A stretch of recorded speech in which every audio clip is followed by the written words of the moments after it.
Good morning students. आज हम गैसों के विसरण के बारे में अध्ययन करेंगे, यानी डिफ्यूजन ऑफ गैसों के विसरण के बारे में अध्ययन करने से पहले हम जो ट्रांसपोर्ट की फिनोमिना है उसके बारे में करते हैं। क्या होता है कि जब अलग अलग गैसों के विभिन्न भागों में अगर अणुओं का घनत्व अलग अलग है, यानी density of molecules are different in different size, अगर गैसों के विभिन्न भागों में गैसों के अणुओं का घनत्व या गैसों का सांद्रण कंसंट्रेशन अलग अलग है, तो क्या होता है कि जो उच्च घनत्व क्षेत्र है उससे निम्न घनत्व क्षेत्र की ओर अणुओं का अभिगमन होता है, ट्रांसपोर्ट होता है, यानी जिससे द्रव्यमान का अभिगमन होता है, क्योंकि इससे साम्यावस्था को प्राप्त किया जा सकता है, इक्विलिब्रियम स्टेट को प्राप्त किया जा सकता है। तो जिसके कारण इसकी घटना घटती है विसरण की, गैसों में डिफ्यूजन की घटना घटती है। तो हम आज गैसों का विसरण के बारे में अध्ययन करेंगे। तो माना कि दो गैसें हैं, गैस फर्स्ट और गैस सेकंड, दो गैसें हैं जो एक समान ताप और दाब पर है। इन गैसों को एक पात्र में इस प्रकार मिलाया जाता है कि हल्की गैस है वो उसका तल ऊपर की ओर रहता है और भारी गैस होती है उसका तल नीचे की ओर होता है। तो इनको एक समान ताप और दाब पर गैसों को एक पात्र में मिलाया जाना इस प्रकार मिलाया जाता है कि उनका ताप और दाब कोई प्रकार के चेंज नहीं हो, तो इसको गैसों का विसरण यानी डिफ्यूजन कहते हैं। अब गैस के गतिक मॉडल के आधार पर, यानी काइनेटिक मॉडल ऑफ गैसेज, उसके आधार पर हम इसकी व्याख्या करेंगे। तो माना कि गैस के तीन तल है, A B, P Q and L L. ये गैस के तीन तल है, ऊपर का तल है उस पर हल्की गैस है और नीचे के तल पर भारी गैस होती है। माना कि जो तल है ए बी, गैस का तल ये है ए बी, इस पर सांद्रण यानी कंसंट्रेशन ऑफ ग्रेडियंट, सांद्रण का तल कंसंट्रेशन ऑफ ग्रेडियंट N1 है, यानी सांद्रण कितना है N1, या इसको हम यूं कह सकते हैं कि एकांक आयतन में अणुओं की संख्या, यानी number of molecules in unit volume, एकांक आयतन में अणुओं की संख्या N1 है।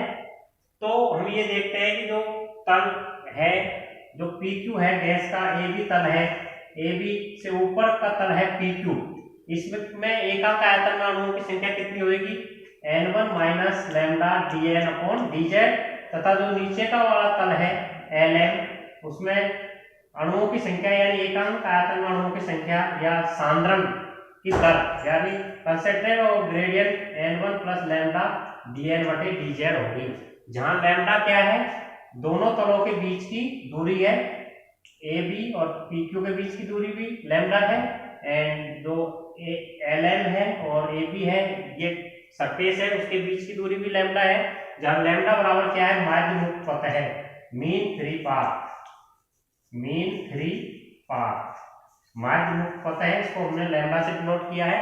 तो ये इस प्रकार से हमने गैसों के दोनों तलों के बारे में पढ़ा है।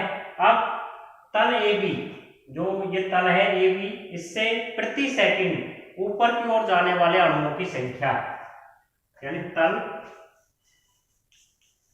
AB से प्रति सेकंड ऊपर की ओर जाने वाले अणुओं की संख्या, ऊपर की ओर जाने वाले अणुओं की संख्या, जो पहले भी हमने जो विस्कोसिटी निकाली थी गैसों की एंड थर्मल कंडक्टिविटी निकाली थी गैसों की, उसमें भी हमने प्रति सेकंड ऊपर की ओर जाने वाले अणुओं की संख्या निकाली थी। तो इसको हम डायरेक्ट कहां से निकालेंगे, N1 प्लस लैम्डा dN बटे dZ into 1/6 V bar minus N1 minus lambda dN बटे dZ इंटू 1/6 V बार। इससे हम इस फॉर्मूले से इसको निकालेंगे। तो इसको निकालने के बाद, हल करने के बाद हमारे पास होता है 1/3 लैम्डा V बार dN बटे dZ, ये प्राप्त होता है। इसको हम समीकरण नंबर 1 कहेंगे।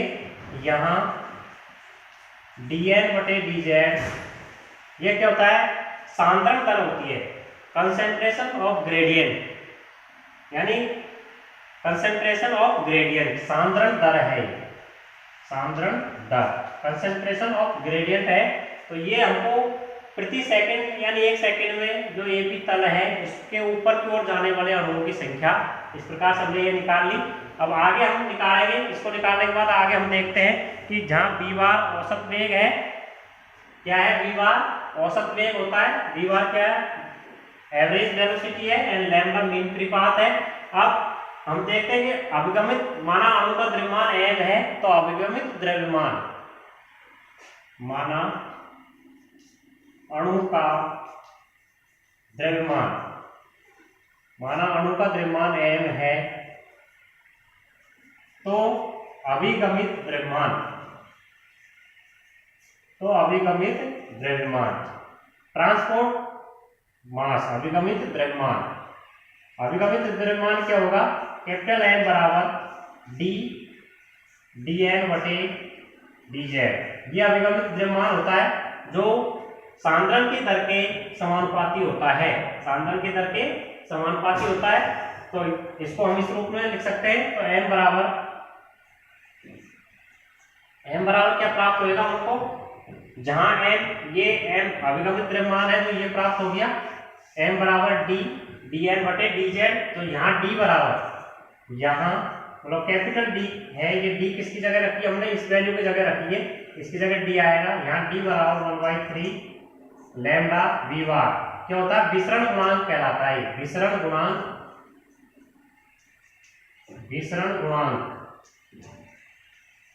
ये क्या होता है, विसरण गुणांक होता है कोएफिशिएंट ऑफ डिफ्यूजन। विसरण गुणांक होता है D बराबर 1/3 लैम्बडा वी बार। अब हमने ये देखते हैं कि ये विसरण गुणांक है जो किस किस पर निर्भर करता है, इसके बारे में हम लिखेंगे। विसरण गुणांक किस किस पर डिपेंड करता है।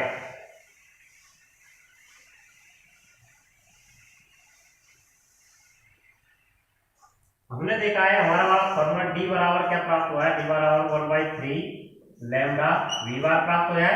एंड लैम्बडा बराबर, लैम्बडा प्रोपोर्शनल टू होता है 1/n अणुओं की संख्या के, और ये प्रोपोर्शनल होता है T/P के। इसके प्रोपोर्शनल होता है T के। एंड हमने पढ़ा था कि वी बार जो औसत वेग है वो प्रोपोर्शनल टू √T, ये हम पहले पढ़ चुके थे।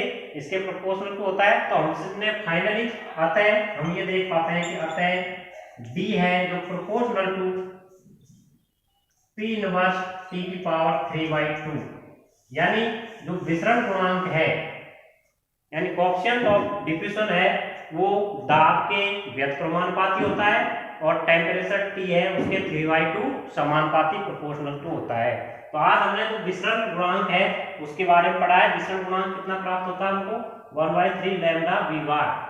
ये हमको विसरण गुणांक प्राप्त हुआ, ये द्रव्यमान के व्यत्क्रमानुपाती होता है एंड टेम्परेचर T के 3/2 प्रोपोर्शनल होता है। अब हम अलग अलग संबंध ज्ञात करेंगे, संबंध निकालेंगे 2-3 के अलग अलग बीच में संबंध को ज्ञात करेंगे। तो सबसे पहले हम एक तो हमने श्यानता गुणांक पढ़ा है, उसके बारे में संबंध निकालेंगे। श्यानता गुणांक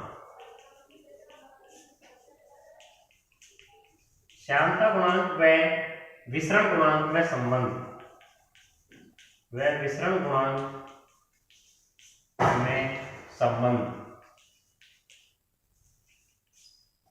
श्यानता गुणांक में विसरण गुणांक में संबंध निकालेंगे। Relation between viscosity and diffusion coefficient.